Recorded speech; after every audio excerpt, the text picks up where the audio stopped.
One of the things that we many times will see is what is eminent domain? And there's a couple of areas of interest that we need to know when we're discussing eminent domain. Number one, what is it?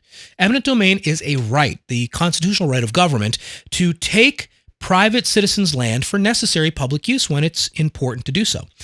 We might need to widen a roadway, for example, and eminent domain would be a great utilization of that if individual parcel owners won't sell their land to the township to open up a roadway or something like that. So eminent domain is the right of government, and the process through which they take the property is called condemnation.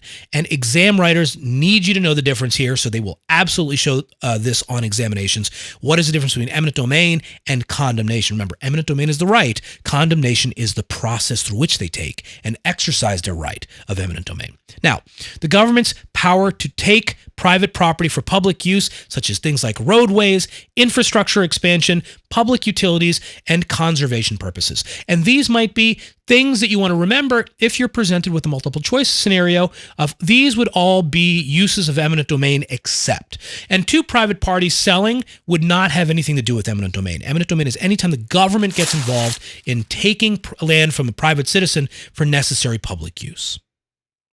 On examinations, they love to ask you, what does CC&R stand for? And that stands for covenants, conditions, and restrictions. And if you boil these down into one phrase, they're deed restrictions. So CC&R are the same as saying deed restrictions, and because many times CC&Rs show up in deeds. Now, not always. There could be CC&Rs in a contract. There could be CC&Rs in some sort of an association or bylaws. There could be, so it doesn't have to be in a deed, but many times you will see them in deeds if there are restrictions in the particular estate that you're receiving, like a fee simple determinable or something like that, which you'll learn about later.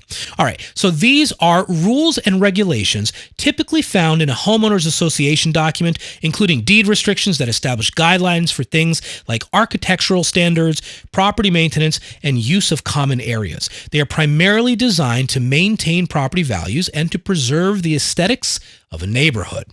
Now, what is a deed restriction? These are legal limitations or conditions placed on or to use of the development of a property. So deed restrictions are very common, and CC&Rs are exceptionally common on real estate examinations. You want to know what it stands for, you want to know where you find them, and you want to know that many times deeds might have further restrictions called CC&Rs.